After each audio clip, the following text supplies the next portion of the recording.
नमस्कार दोस्तों, आपका स्वागत है आपके अपने चैनल स्टडी वाइन्स ऑफिशियल पर। तो आज की इस वीडियो में हम जो भी नया मंत्रिमंडल बना है ना, उसके बारे में पढ़ेंगे। इस वीडियो में हम क्या क्या पढ़ेंगे उसके बारे में मैं पहले आपको बता देता हूँ। तो पहले हम मंत्रिपरिषद का जो संविधान में वर्णन है वो देख लेते हैं। इस संविधान के किस अनुच्छेद में बताया गया है मंत्रिपरिषद के बारे में, मंत्रिमंडल के बारे में। उसके बाद हम मंत्रियों के प्रकार देख लेंगे।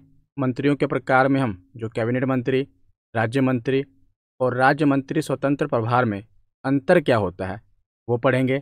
उसके बाद जो 2024 का नया मंत्रिमंडल बना है ये देखेंगे। वर्तमान में मंत्रियों की संख्या क्या है वो पढ़ेंगे। सबसे बुजुर्ग कैबिनेट मंत्री कौन है, सबसे युवा कैबिनेट मंत्री कौन बने हैं ये देखेंगे। इसके बाद हम और भी तथ्य देखेंगे कि जैसे इस बार के मंत्रिमंडल में महिलाएं कितनी हैं, ओबीसी, एससी और एसटी की संख्या कितनी है। इसके बाद जैसा कि आपको पता ही है कि इस बार एनडीए की सरकार बनी है, बीजेपी ने अपने सहयोगी पार्टियों के साथ सरकार बनाई है। तो सहयोगी पार्टियों के मंत्रियों की संख्या कितनी है ये हम देखेंगे। उसके बाद हम भारत में जो स्वतंत्रता के बाद जो पहला मंत्रिमंडल बना था वो देखेंगे और लास्ट में प्रैक्टिस क्वेश्चन लगाएंगे। तो इतना कुछ आज के इस वीडियो में हम कवर करने वाले हैं। ये वीडियो आप देख ही रहे हैं कि आपके लिए बहुत इम्पोर्टेंट होने वाली है। हम वो सारे फैक्ट्स कवर करेंगे जो कि आपके एग्ज़ाम में पूछे जा सकते हैं। हम मंत्रिमंडल के बारे में तो पढ़ेंगे ही, उसके साथ आप देख रहे हैं कि जो भी एक्स्ट्रा फैक्ट हैं वो मैं आपको बताऊंगा, जो भी इम्पोर्टेंट फैक्ट है। तो चलिए बिना देरी किए हुए वीडियो को शुरू करते हैं। तो चलिए वीडियो की शुरुआत करते हैं और सबसे पहले देखते हैं कि मंत्रिपरिषद का संविधान के किस अनुच्छेद में वर्णन है। तो अनुच्छेद 74 में इसका वर्णन है। बताया गया है कि राष्ट्रपति की सहायता और सलाह देने के लिए प्रधानमंत्री की अध्यक्षता में एक मंत्रिपरिषद होगा जो अपने कार्यों के निर्वहन में ऐसी सलाह के अनुसार कार्य करेगा। तो इसमें बताया गया है कि राष्ट्रपति को सहायता और सलाह देने के लिए, और आपको पता है कि हमारे संविधान में जो राष्ट्रपति है ये तो केवल नाम मात्र का मुखिया है। असली मुखिया कौन है? तो प्रधानमंत्री। तो प्रधानमंत्री की अध्यक्षता में एक मंत्रिपरिषद होगा, ये अनुच्छेद 74 में बताया गया है। और अनुच्छेद 75 में क्या बताया गया है? तो अनुच्छेद 75 में मंत्रियों के रूप में अन्य प्रावधान बताए गए हैं। कौन कौन से? जैसे कि नियुक्ति, अपॉइंटमेंट। तो प्रधानमंत्री की नियुक्ति राष्ट्रपति के द्वारा की जाएगी और अन्य मंत्रियों की नियुक्ति राष्ट्रपति के द्वारा प्रधानमंत्री की सलाह पर की जाएगी। इसमें बताया गया है कि जो नियुक्ति होगी ना मंत्रिपरिषद में मंत्रियों की, तो प्रधानमंत्री की नियुक्ति तो राष्ट्रपति के द्वारा की जाएगी और उसके बाद प्रधानमंत्री बताएगा कि कौन कौन से मंत्रियों की नियुक्ति करनी है। तो प्रधानमंत्री के सहायता के द्वारा, यानी कि प्रधानमंत्री की सलाह के द्वारा मंत्रियों की नियुक्ति की जाएगी। किसके द्वारा? राष्ट्रपति के द्वारा। उसके बाद है कि संख्या कितनी होगी, यानी कि जो भी मंत्री होंगे इनकी संख्या कितनी होगी। तो मंत्रिपरिषद में प्रधानमंत्री सहित मंत्रियों की कुल संख्या लोकसभा की कुल संख्या के 15% से अधिक नहीं होगी। याद रखिएगा, कितने प्रतिशत से? 15% से अधिक नहीं होनी चाहिए। इसके 15% से अधिक नहीं होनी चाहिए तो लोकसभा की कुल संख्या की। जैसे अभी वर्तमान में लोकसभा में कितने सदस्यों को चुना गया है? तो आपको पता है 543 सदस्यों को चुना गया है। तो इसका 15% कितना होता है? तो इसका 15% आप निकालेंगे तो लगभग 81 के करीब आएगा। तो 81 सदस्यों से ज़्यादा, यानी कि 81 मंत्रियों से ज़्यादा मंत्रिपरिषद में मंत्री नहीं बन सकते। तो ऐसा कहाँ पर कहा गया है? तो ये प्रावधान 2003 में 91वें संविधान संशोधन अधिनियम द्वारा जोड़ा गया है।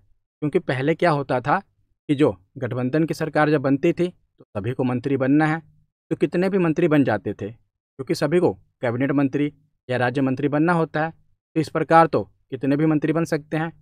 लेकिन इसको रोकने के लिए क्या किया गया कि 91वें संविधान संशोधन किया गया। इसके द्वारा ये अधिनियम जोड़ा गया कि जो भी लोकसभा की कुल संख्या होगी ना, उसके 15% से अधिक मंत्री नहीं बन सकते। याद रखिएगा, ये इम्पोर्टेंट प्रावधान है और ये 2003 में 91 अमेंडमेंट के तहत इस अधिनियम को जोड़ा गया है। ये भी इम्पोर्टेंट है, याद रखिएगा। और अनुच्छेद 75 में क्या बताया गया है? पद धारण, यानी कि टेन्योर कितना रहेगा। तो जो मंत्री है ये राष्ट्रपति के प्रसाद पर्यंत पद धारण करेंगे। प्रसाद पर्यंत यानी कि राष्ट्रपति की इच्छा अनुसार, जब तक राष्ट्रपति की इच्छा है तो इच्छा का मतलब ये नहीं है कि राष्ट्रपति कभी भी हटा देगा। राष्ट्रपति संविधान के अकॉर्डिंग चलेगा। उसके बाद है उत्तरदायित्व, यानी कि रिस्पॉन्सिबिलिटी क्या क्या है। तो मंत्रिपरिषद सामूहिक रूप से लोकसभा के प्रति उत्तरदायी होगा। का तात्पर्य यह है कि सभी मंत्री अपने सभी भूल और कार्यों के लिए लोकसभा के प्रति जिम्मेदार होंगे। ऐसा नहीं है कि शिक्षा मंत्री ने कोई अगर गलत काम किया तो बाकी के मंत्री उसके लिए उत्तरदायी नहीं है। पूरा का पूरा मंत्रिपरिषद सामूहिक रूप से उसकी जिम्मेदारी लेगा, यानी कि सभी लोकसभा के प्रति संयुक्त रूप से जिम्मेदार हैं। उसके बाद है शपथ, यानी कि इन्हें ओथ कौन दिलाता है।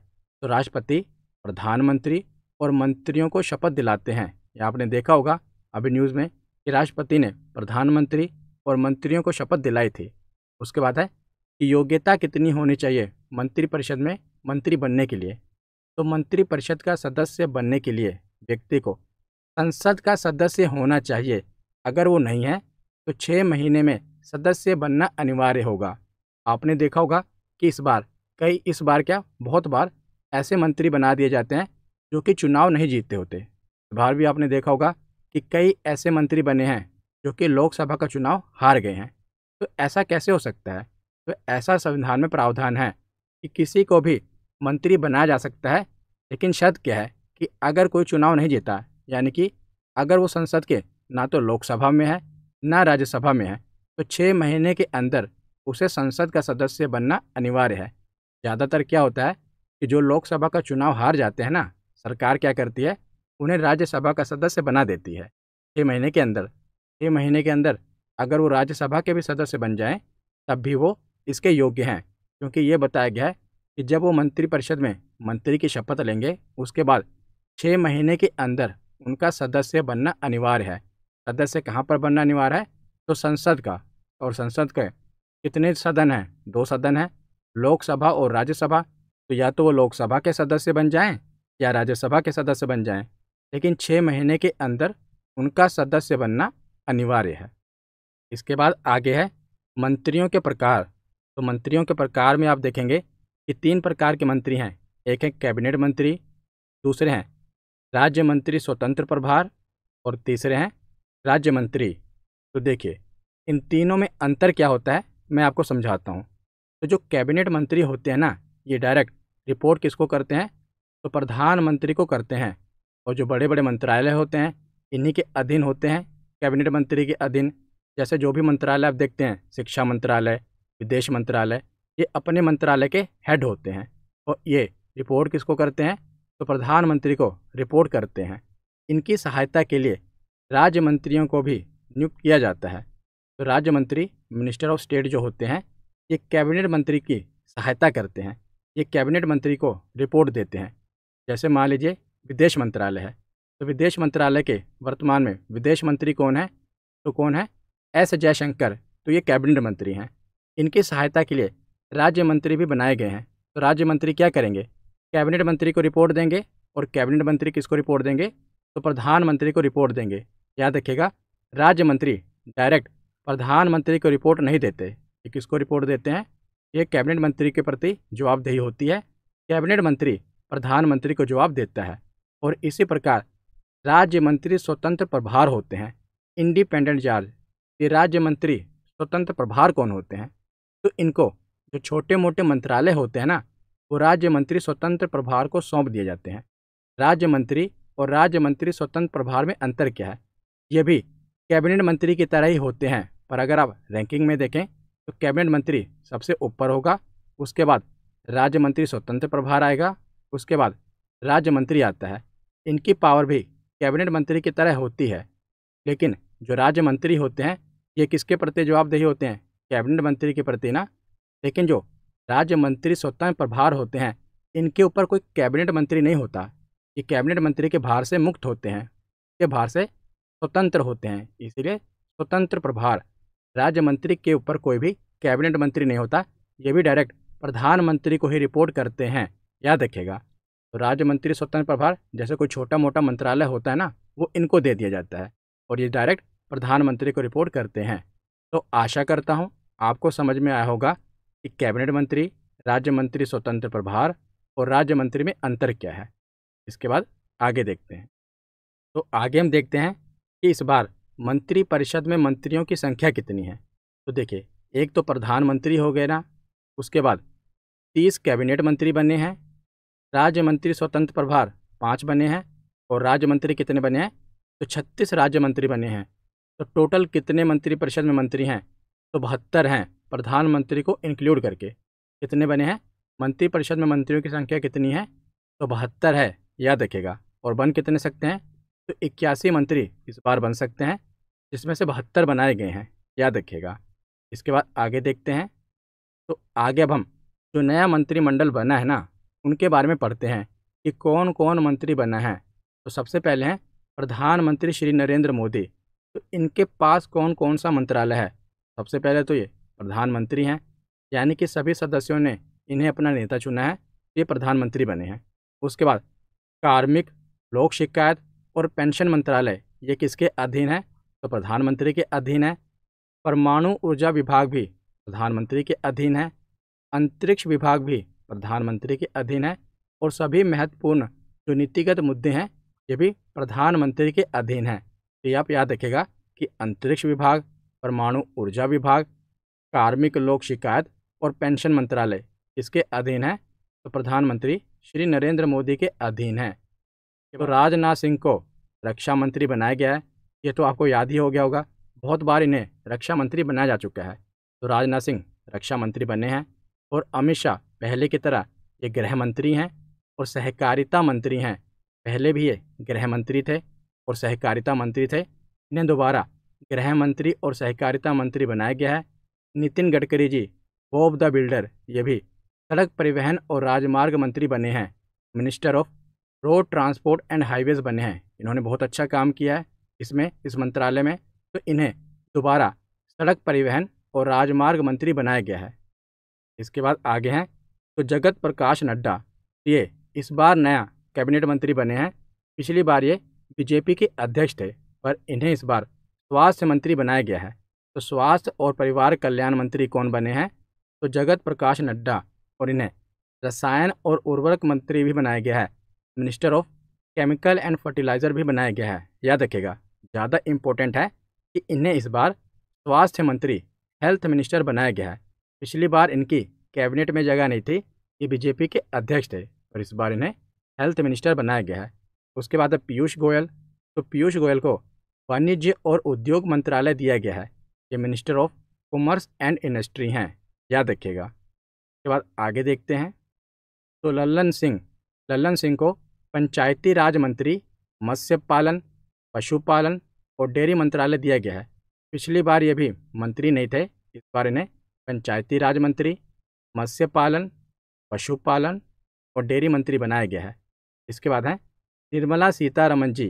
तो निर्मला सीतारमण जी को वित्त मंत्री फिर से बना दिया गया है, और ये कॉरपोरेट मामलों की भी मंत्री हैं, याद रखिएगा। इन्हें वित्त मंत्रालय दिया गया है, जो कि सबसे महत्वपूर्ण है, और कॉरपोरेट मामलों की भी ये मंत्री हैं। तो लल्लन सिंह को पंचायती राज मंत्री बनाया गया है, मत्स्य पालन, पशुपालन और डेयरी मंत्री बनाया गया है, और निर्मला सीतारमण जी को वित्त मंत्री और कॉरपोरेट मामलों की मंत्री बनाया गया है। इसके बाद आगे देखते हैं तो अश्विनी वैष्णव, पहले भी इन्हें रेल मंत्रालय दिया गया था, इस बार भी इन्हें रेल मंत्री बनाया गया है। तो इनके पास 3 मंत्रालय हैं, इन्हें रेल मंत्री भी बनाया गया है, इन्हें सूचना एवं प्रसारण मंत्री भी बनाया गया है, इन्हीं को इलेक्ट्रॉनिक्स एवं सूचना प्रौद्योगिकी मंत्री भी बनाया गया है। तो 3 मंत्रालय इनके अंदर आते हैं, ministry of railway, ministry of information and broadcasting, ministry of electronics and information technology. तो तीनों मंत्रालय किसके अधीन आते हैं? तो अश्विनी वैष्णव के अधीन आते हैं। इसके बाद अगले मंत्री हैं ज्योतिरादित्य सिंधिया। तो पहले ये नागरिक उड्डयन मंत्री थे, लेकिन इस बार इन्हें संचार मंत्री बनाया गया है। मिनिस्ट्री ऑफ कम्युनिकेशन इन्हें दी गई है, इम्पोर्टेंट है। संचार मंत्री किसे बनाया गया है? तो ज्योतिरादित्य सिंधिया को बनाया गया है। इसके बाद CR पाटिल, ये जल शक्ति मंत्री बने हैं, यह भी इम्पोर्टेंट मंत्रालय है। तो जल शक्ति मंत्री कौन बने हैं? तो CR पाटिल बने हैं। इसके बाद अगला नाम है किंजरापू राम मोहन नायडू। तो इन्हें नागरिक उड्डयन मंत्री बनाया गया है। मिनिस्ट्री ऑफ सिविल एविएशन दी गई है। पिछली बार जो ज्योतिरादित्य सिंधिया थे ना, ये नागरिक उड्डयन मंत्री थे, लेकिन इस बार नागरिक उड्डयन मंत्री कौन है? इस बार नागरिक उड्डयन मंत्री हैं राम मोहन नायडू। याद रखिएगा, इम्पोर्टेंट है क्योंकि ये पहली बार बने हैं। इसके बाद आगे है कि एच.डी. कुमार स्वामी। तो एच.डी. कुमार स्वामी को इस्पात मंत्री बनाया गया है, मिनिस्ट्री ऑफ स्टील इन्हें दी गई है। इसके बाद है शिवराज सिंह चौहान। तो शिवराज सिंह चौहान इम्पोर्टेंट नेम है, मध्य प्रदेश के मुख्यमंत्री रह चुके हैं। इस बार इन्हें कृषि मंत्रालय दिया गया है, तो कृषि एवं किसान कल्याण मंत्री बने हैं, याद रखिएगा। और इसी के साथ इन्हें ग्रामीण विकास मंत्रालय भी दिया गया है। तो 2 मंत्रालय इन्हें दिए गए हैं, कौन कौन से? एक तो कृषि मंत्रालय, कृषि एवं किसान कल्याण मंत्री बने हैं। दूसरा ग्रामीण विकास मंत्री बने हैं, कौन बने हैं? शिवराज सिंह चौहान बने हैं। पहले ये मध्य प्रदेश के मुख्यमंत्री थे। इसके बाद है मनोहर लाल खट्टर। तो मनोहर लाल खट्टर को आवास एवं शहरी कार्य मंत्रालय दिया गया है, ministry of housing and urban affairs दिया गया है, याद रखिएगा। तो इसके बाद अगले मंत्री हैं हरदीप सिंह पुरी। तो हरदीप सिंह पुरी के पास पहले भी पेट्रोलियम मंत्रालय था, इस बार भी ये पेट्रोलियम और प्राकृतिक गैस मंत्री बने हैं। कौन है? हरदीप सिंह पुरी। इसके बाद अगले मंत्री हैं डॉक्टर मनसुख मांडविया। तो डॉक्टर मनसुख मांडविया इस बार श्रम एवं रोजगार मंत्री इन्हें बनाया गया है, और ये युवा मामले एवं खेल मंत्री भी हैं। इम्पोर्टेंट ये है कि खेल मंत्री कौन है? तो खेल मंत्री कौन है? तो डॉक्टर मनसुख मांडविया ये खेल मंत्री हैं। इसके बाद अगला नाम है चिराग पासवान। तो चिराग पासवान को इस बार खाद्य प्रसंस्करण उद्योग मंत्री बनाया गया है, ministry of food processing industry किसे दी गई है? तो चिराग पासवान को दी गई है। इम्पोर्टेंट नेम है, याद रखेगा। इन्हें खाद्य प्रसंस्करण उद्योग मंत्री बनाया गया है। इसके बाद आगे चलते हैं, आगे देखते हैं। तो गजेंद्र सिंह शेखावत को पर्यटन मंत्री और संस्कृति मंत्री बनाया गया है। तो मिनिस्ट्री ऑफ टूरिज्म और मिनिस्ट्री ऑफ कल्चर किसे दिया गया है? तो गजेंद्र सिंह शेखावत को दिया गया है। अगला नाम है जी किशन रेड्डी। तो जी किशन रेड्डी को कोयला मंत्री और खान मंत्री बनाया गया है, मिनिस्ट्री ऑफ कोल्स और मिनिस्ट्री ऑफ माइंस किसे दी गई है? तो जी किशन रेड्डी को दी गई है। अगले मंत्री हैं भूपेंद्र यादव। तो भूपेंद्र यादव को पर्यावरण वन जलवायु परिवर्तन मंत्री बनाया गया है, ministry of environment forest and climate change किसे दी गई है? तो भूपेंद्र यादव को दी गई है, याद रखिएगा, इम्पोर्टेंट नेम है। इसके बाद आगे है अन्नपूर्णा देवी। तो अन्नपूर्णा देवी को क्या बनाया गया है? तो महिला और बाल विकास मंत्री किसे बनाया गया है? अन्नपूर्णा देवी को बनाया गया है, इम्पोर्टेंट नेम है, याद रखिएगा। इसके बाद अगला नाम है गिरिराज सिंह। तो गिरिराज सिंह को कपड़ा मंत्रालय दिया गया है। कपड़ा मंत्री कौन बने हैं? गिरिराज सिंह बने हैं। गिरिराज सिंह के बाद हैं किरेन रिजिजू। तो किरेन रिजिजू को संसदीय कार्य मंत्री और अल्पसंख्यक कार्य मंत्री बनाया गया है। इम्पोर्टेंट यह है कि मिनिस्ट्री ऑफ माइनॉरिटी अफेयर्स अल्पसंख्यक मंत्री कौन बने हैं? तो किरेन रिजिजू बने हैं, मिनिस्ट्री ऑफ माइनॉरिटी अफेयर्स इन्हें दिया गया है, ये इम्पोर्टेंट है। इसके बाद आगे है प्रहलाद जोशी। तो प्रहलाद जोशी को उपभोक्ता मामले, खाद्य एवं सार्वजनिक वितरण मंत्री बनाया गया है, consumer affairs, food and public distribution किसे दिया गया है? तो प्रहलाद जोशी को दिया गया है। और इसी के साथ न्यू एंड रिन्यूएबल एनर्जी, इसका मंत्रालय भी किसे दिया गया है? तो इसका मंत्रालय भी प्रहलाद जोशी को दिया गया है। तो ये ministry of consumer affair, food and public distribution के भी मंत्री हैं, और उसी के साथ न्यू एंड रिन्यूएबल एनर्जी के भी मंत्री कौन है? प्रहलाद जोशी। और अगले मंत्री हैं सर्बानंद सोनोवाल। तो बंदरगाह, जहाजरानी और जलमार्ग मंत्री बने हैं ये, ministry of ports, shipping and waterways, ये किसके अंडर आती है? सर्बानंद सोनोवाल इसके मंत्री बने हैं, कैबिनेट मंत्री। तो अभी हम कैबिनेट मंत्रियों के बारे में पढ़ रहे हैं। इसके बाद आगे हम जो इसके महत्वपूर्ण तथ्य हैं ना, वो भी साथ में देखेंगे। मतलब कि जो इस बार कुछ महत्वपूर्ण तथ्य हैं वो भी हम पढ़ेंगे। उसके बाद आगे देखते हैं। तो वीरेंद्र कुमार खटीक को सामाजिक न्याय एवं अधिकारिता मंत्री बनाया गया है, ministry of social justice and empowerment किसके अंडर आती है? वीरेंद्र कुमार खटीक। उसके बाद है जीतन राम मांझी। तो जीतन राम मांझी को एमएसएमई यानी कि सूक्ष्म, लघु और मध्यम उद्यम मंत्री बनाया गया है। इम्पोर्टेंट है। एमएसएमई मंत्रालय किसके अंदर आता है? तो याद रखिएगा, जीतन राम मांझी के अंदर एमएसएमई मंत्रालय आता है। तो एस जयशंकर को विदेश मंत्री बनाया गया है। पहले भी ये विदेश मंत्री थे, इस बार फिर से इन्हें विदेश मंत्री बनाया गया है। धर्मेंद्र प्रधान पहले भी ये शिक्षा मंत्री थे, दोबारा से इन्हें शिक्षा मंत्री बना दिया गया है। जुअल ओराम, ये इम्पोर्टेंट नेम है, तो जनजातीय मामलों के मंत्री बने हैं jewel Oram. Very very important, याद रखिएगा। अब आगे चलते हैं। तो आगे बढ़ने से पहले मैं आपको बता दूं कि मैंने हिस्ट्री की ई बुक लॉन्च कर दी है। प्राचीन भारत का इतिहास, मध्यकालीन भारत का इतिहास और आधुनिक भारत का इतिहास। इस ई बुक की खासियत यह है, इसमें प्रॉपर आपको चार्ट, डायग्राम और प्रेजेंटेशन के साथ पूरी हिस्ट्री कवर कराई गई है और साथ में पूरे शॉर्ट नोट्स, जो इम्पोर्टेंट फैक्ट आजकल एग्जाम में पूछे जाते हैं वही इसमें कवर किए गए हैं प्रीवियस ईयर क्वेश्चन के साथ। तो ये ई बुक आपको studyvanceofficial.com वेबसाइट से मिल जाएगी। वहाँ पर जाकर आप इसे डाउनलोड कर सकते हैं और बाकी की जो PDF है, जो मैं वीडियो प्रोवाइड करता हूँ, उसकी PDF आपको हमारे टेलीग्राम चैनल स्टडी वैंस ऑफिशियल पर मिल जाएगी। इस टेलीग्राम चैनल पर 1,34,000 से ज़्यादा सब्सक्राइबर हैं। कई फेक चैनल भी बने हैं, आप इसे ज्वाइन कर लीजिए। यहाँ पर आपको जो वीडियो प्रोवाइड की जाती है ना, उसकी जो PDF होती है वो फ्री ऑफ कॉस्ट दे दी जाती है। बाकी अगर आपको पूरी ई बुक डाउनलोड करनी है तो पूरी कंपाइलेशन के साथ अभी केवल हिस्ट्री की ई बुक अवेलेबल है, ये आप वेबसाइट पर जाकर डाउनलोड कर सकते हैं। इसका जो लिंक है वीडियो के डिस्क्रिप्शन में मिल जाएगा। तो आगे अब हम राज्य मंत्री स्वतंत्र प्रभार वाले पढ़ लेते हैं। हमने 30 कैबिनेट मंत्री देख लिए, बाकी ये 5 राज्य मंत्री स्वतंत्र प्रभार वाले हैं, इनके बारे में पढ़ लेते हैं। जो 36 राज्य मंत्री हैं उनके बारे में पढ़ने की ज़रूरत नहीं है, आपको केवल इन दोनों के बारे में पता होना चाहिए। तो राज्य मंत्री स्वतंत्र प्रभार वाले देखते हैं। तो सबसे पहले हैं जितेंद्र सिंह। तो जितेंद्र सिंह को कौन सा मंत्रालय दिया गया है?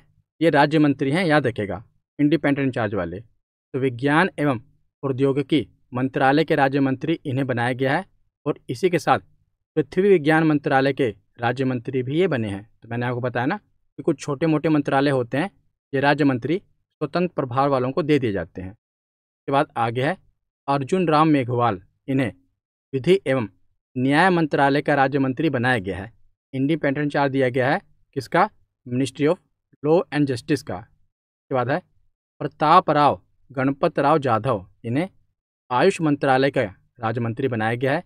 इन्हें इंडिपेंडेंट चार्ज दिया गया है किसका? मिनिस्ट्री ऑफ आयुष का। उसके बाद आगे हैं, तो 3 हमने मंत्री देख लिए, टोटल कितने बने हैं? तो 5 बने हैं। उसके बाद अगला नाम है जयंत चौधरी का, तो इन्हें कौशल विकास एवं उद्यमिता मंत्रालय का राज्य मंत्री बनाया गया है। Ministry of skill development and entrepreneurship, इन्हें मंत्रालय दिया गया है किन्हें? जयंत चौधरी को, याद रखिएगा। इसके बाद अगले राज्य मंत्री हैं इंडिपेंडेंट चार्ज वाले राव इंद्रजीत सिंह, इन्हें सांख्यिकी और कार्यक्रम कार्यान्वयन मंत्रालय दिया गया है और इसी के साथ योजना मंत्रालय के भी राज्य मंत्री ये बने हैं। कौन? राव इंद्रजीत सिंह। तो इतना कुछ आपको राज्य मंत्री और कैबिनेट मंत्री से याद रखना है। अब आगे हम जो कुछ महत्वपूर्ण तथ्य हैं ना, फैक्ट हैं, वो देख लेते हैं। तो इस बार के मंत्रालय में जो मंत्री परिषद है, सबसे बुजुर्ग कैबिनेट मंत्री कौन बने हैं 2024 में? तो इस बार का जो मंत्री परिषद है ना, उसमें जीतन राम मांझी ये सबसे बुजुर्ग कैबिनेट मंत्री बने हैं। 79 वर्ष इनकी जो एज है, 79 ईयर। और ये कौन सी पार्टी के हैं? तो हिंदुस्तानी अवाम मोर्चा के, ये इनकी पार्टी है हिंदुस्तानी अवाम मोर्चा। इनका नाम क्या है? जीतन राम मांझी। एमएसएमई मंत्रालय इन्हें दिया गया है ना, ये सबसे बुजुर्ग कैबिनेट मंत्री बने हैं 2024 के। इनकी आयु है 79 वर्ष। उसके बाद है सबसे युवक कैबिनेट मंत्री कौन बने हैं इस बार? तो राम मोहन नायडू, ये तेलुगु देशम पार्टी के TDP के नेता हैं। इनकी आयु है 36 वर्ष। तो सबसे युवा कैबिनेट मंत्री बने हैं राम मोहन नायडू और सबसे बुजुर्ग कैबिनेट मंत्री बने हैं जीतन राम मांझी। तो ये दोनों फैक्ट याद रखिएगा, हो सकता है आपसे एग्जाम में पूछ लिया जाए। तो आगे अब हम देखते हैं कि इस बार के मंत्रिमंडल में 7 पूर्व CM बने हैं, यानी कि मंत्रिमंडल में जो मंत्री बने हैं ना, कैबिनेट मंत्री, राज्य मंत्री और राज्य मंत्री स्वतंत्र प्रभार मिला के, उसमें से 7 पूर्व CM को इस बार मंत्रिमंडल में जगह मिली है और इसी के साथ 7 महिलाओं को मंत्री बनाया गया है। 27 OBC मंत्री बने हैं, 10 SC मंत्री बने हैं और 5 ST बने हैं। गौर करने वाली बात यह है कि इसमें कोई भी मुस्लिम नहीं बना है। जिस देश में 15 से लेकर 18% की आबादी मुस्लिमों की है, उसमें कोई भी मुस्लिम किसी भी ना तो कैबिनेट मंत्री बना है, न राज्य मंत्री बनाया गया है, न राज्य मंत्री स्वतंत्र प्रभार बनाया गया है। तो इस बार के मंत्रिमंडल में मुस्लिम को जगह नहीं मिली है, ये याद रखिएगा। उसके बाद आगे है कि बीजेपी के अतिरिक्त अन्य पार्टियों के कैबिनेट मंत्री कितने बने हैं। यानी कि जो बीजेपी है, आपको पता ही है कि सहयोगी दलों के साथ इसने मिलकर सरकार बनाई है। तो जो सहयोगी दल है ना, तो कौन कौन से सहयोगी दल कैबिनेट मंत्री बने हैं, क्योंकि सब में कैबिनेट मंत्री की होड़ मची रहती है कि हमें कैबिनेट मंत्री बनना है। तो 5 सहयोगी दल हैं जिनके नेताओं को कैबिनेट मंत्री बनाया गया है। तो कौन कौन से? तो तेलुगु देशम पार्टी के राम मोहन नायडू, इन्हें नागरिक उड्डयन मंत्री बनाया गया है। जनता दल यूनाइटेड के राजीव रंजन सिंह, इन्हें पंचायती राज मंत्री बनाया गया है। हिंदुस्तानी आवाम मोर्चा के जीतन राम मांझी, इन्हें MSME मंत्री बनाया गया है। जनता दल सेकुलर के कुमार स्वामी, इन्हें भारी उद्योग स्टील मंत्री बनाया गया है। लोक जनशक्ति पार्टी के चिराग पासवान, इन्हें खाद्य प्रसंस्करण मंत्री बनाया गया है। तो 5 सहयोगी दलों के जो मंत्री हैं, इन्हें कैबिनेट मंत्रालय में जगह मिली है। ये तो कैबिनेट मंत्री हैं। इसके बाद जो सहयोगी दल हैं, इतने सहयोगी दलों को स्वतंत्र प्रभार यानी कि राज्य मंत्री स्वतंत्र प्रभार बनाया गया है। तो शिवसेना के प्रताप राव जाधव को आयुष मंत्रालय का राज्य मंत्री बनाया गया है और राष्ट्रीय लोक दल के जयंत चौधरी को कौशल विकास एवं उद्यमिता मंत्रालय का राज्य मंत्री बनाया गया है, याद रखिएगा। और उसके बाद 36 राज्य मंत्री आपको पता है बनाए गए हैं, जिसमें से 32 भाजपा के बने हैं और 4 सहयोगी दलों के बने हैं। ये कुछ महत्वपूर्ण तथ्य थे जो आपको पता होने चाहिए, ये एग्जाम में पूछे जा सकते हैं। इसके बाद आगे अब हम भारत का पहला मंत्रिमंडल देख लेते हैं। तो आज़ादी के बाद जो भारत का पहला मंत्रिमंडल बना ना, उसमें कौन कौन से मंत्री थे? तो प्रधानमंत्री थे पंडित जवाहरलाल नेहरू जी, गृह मंत्री थे सरदार वल्लभ भाई पटेल जी, शिक्षा मंत्री थे मौलाना अबुल कलाम आज़ाद जी, खाद्य और कृषि मंत्री थे डॉक्टर राजेंद्र प्रसाद जी, रक्षा मंत्री थे सरदार बलदेव सिंह। ये इम्पोर्टेंट है, बहुत बार पूछा गया है कि रक्षा मंत्री कौन थे भारत के पहले, तो सरदार बलदेव सिंह। वित्त मंत्री कौन थे? तो R.K. शनमुखम चेट्टी। कानून मंत्री कौन थे? तो डॉक्टर B.R. अम्बेडकर जी, ये कानून मंत्री थे, याद रखिएगा। तो आगे है कि श्रम मंत्री यानी कि लेबर मिनिस्टर कौन बने थे? तो जगजीवन राम, इन्हें बाबू जी कहा जाता था, बाबू जगजीवन राम। स्वास्थ्य मंत्री कौन बने? तो राजकुमारी अमृत कौर को स्वास्थ्य मंत्री बनाया गया। संचार मंत्री रफ़ी अहमद किदवई को संचार मंत्री बनाया गया। उद्योग और आपूर्ति मंत्री डॉक्टर श्यामा प्रसाद मुखर्जी को बनाया गया। वाणिज्य मंत्री C.H. भाभा को बनाया गया। इसके बाद आगे है रेल और परिवहन मंत्री डॉक्टर जॉन मथाई को बनाया गया। कामकाज, खान और बिजली मंत्री नरहर विष्णु गौडकिल को बनाया गया। ये भारत का पहला मंत्रिमंडल था, ये भी एग्जाम में पूछ लिया जाता है। तो यहाँ पर हमारा थ्योरी सेक्शन कंप्लीट होता है। आगे हम प्रैक्टिस क्वेश्चन लगाते हैं, देखते हैं आपके कितने प्रश्न सही होते हैं। तो पहला प्रश्न है कि भारतीय सरकार के मंत्रिमंडल में अधिकतम कितने मंत्री हो सकते हैं? बताइए, मंत्रिमंडल में कितने अधिकतम मंत्री हो सकते हैं? तो लोकसभा की कुल सदस्य संख्या का 15%, ये इसका सही जवाब होगा। तो ऑप्शन बी इसका सही जवाब है। अगला प्रश्न है कि हाल ही में मंत्रिमंडल की शपथ के दौरान कितने राज्य मंत्री स्वतंत्र प्रभार बने हैं? तो कितने राज्य मंत्री स्वतंत्र प्रभार बने हैं? तो 5। तो ऑप्शन डी इसका सही जवाब है। अगला प्रश्न है कि स्वास्थ्य एवं परिवार कल्याण मंत्रालय के प्रमुख कौन बने हैं? तो परिवार कल्याण मंत्री और स्वास्थ्य मंत्री कौन बने हैं? तो जगत प्रकाश नड्डा। ऑप्शन ए इसका सही जवाब है। हाल ही में मंत्रिमंडल की शपथ के दौरान कितने कैबिनेट मंत्रियों ने शपथ ली है? तो कितने कैबिनेट मंत्रियों ने शपथ ली है? तो 30। अगर प्रधानमंत्री को भी मिला दिया जाए तो टोटल 31 होते हैं। वैसे कितने हैं? तो 30 कैबिनेट मंत्रियों ने शपथ ली है। तो ऑप्शन ए इसका सही जवाब होगा। अगला प्रश्न देखते हैं। तो जनजातीय कार्य मंत्रालय के लिए जिम्मेदार कौन है? तो जनजातीय कार्य मंत्री कौन बने हैं, ये आपको बताना है। तो इसका सही जवाब है जुअल ओराम। ऑप्शन बी इसका सही जवाब है। अगला प्रश्न है कि किस मंत्रालय का नेतृत्व निर्मला सीतारमण कर रही हैं? तो निर्मला सीतारमण कौन सी मंत्री बनी है? तो वित्त मंत्रालय इनके अधीन आता है। ऑप्शन ए इसका सही जवाब है। अगला प्रश्न है कि निम्नलिखित में से कौन स्वतंत्र भारत के पहले वित्त मंत्री थे? तो स्वतंत्र भारत के पहले वित्त मंत्री कौन थे? तो आर के शनमुखम चेट्टी। ऑप्शन बी इसका सही जवाब है। अगला प्रश्न है कि मंत्री हरदीप सिंह पुरी को कौन सा मंत्रालय मिला है? तो हरदीप सिंह पुरी को पेट्रोलियम एवं प्राकृतिक गैस मंत्रालय मिला है। तो ऑप्शन ए इसका सही जवाब है।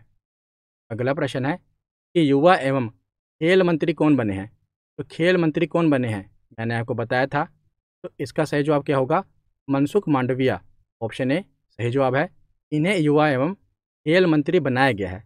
अगला प्रश्न है कि चिराग पासवान किस मंत्रालय के मंत्री बने हैं? तो Chirag Paswan food processing industry के मंत्री बने हैं। तो ऑप्शन सी इसका सही जवाब है। अगला प्रश्न है कि संचार मंत्री कौन बने हैं? तो संचार मंत्री किसे बनाया गया है? तो ज्योतिरादित्य सिंधिया को इस बार संचार मंत्री बनाया गया है। तो ऑप्शन बी का सही जवाब है। अगला प्रश्न है कि स्वतंत्र भारत के पहले मंत्रिमंडल में रेल और परिवहन मंत्री कौन थे? तो पहले मंत्रिमंडल में रेल और परिवहन मंत्री बनाया गया था डॉक्टर जॉन मथाई को। तो ऑप्शन डी इसका सही जवाब है। हम आगे चलते हैं और अगला प्रश्न देखते हैं। तो स्वतंत्र भारत के पहले स्वास्थ्य मंत्री कौन थे? तो पहले स्वास्थ्य मंत्री थीं राजकुमारी अमृत कौर। तो ऑप्शन सी इसका सही जवाब है। अगला प्रश्न है कि 2024 में मंत्रिपरिषद में कुल कितने मंत्री बने हैं? तो कुल कितने मंत्री बने हैं? तो 72 मंत्री बने हैं। तो ऑप्शन ए इसका सही जवाब है। अगला प्रश्न है कि कैबिनेट मंत्री किसे रिपोर्ट करते हैं? जो कैबिनेट मंत्री होते हैं ना, ये प्रधानमंत्री को रिपोर्ट करते हैं। तो ऑप्शन सी इसका सही जवाब है। अगला प्रश्न है कि राज्य मंत्री स्वतंत्र प्रभार किसे रिपोर्ट करते हैं? तो राज्य मंत्री स्वतंत्र प्रभार भी प्रधानमंत्री को ही रिपोर्ट करते हैं। अगर वो केवल राज्य मंत्री होंगे ना, स्वतंत्र प्रभार नहीं होंगे, तो वो कैबिनेट मंत्री को रिपोर्ट करेंगे। लेकिन राज्य मंत्री स्वतंत्र प्रभार प्रधानमंत्री को रिपोर्ट करते हैं। तो इसका सही जवाब भी ऑप्शन बी होगा। तो आज की वीडियो यहीं पर ख़त्म होती है। कैसी लगी ये वीडियो कमेंट सेक्शन में ज़रूर बताना। धन्यवाद।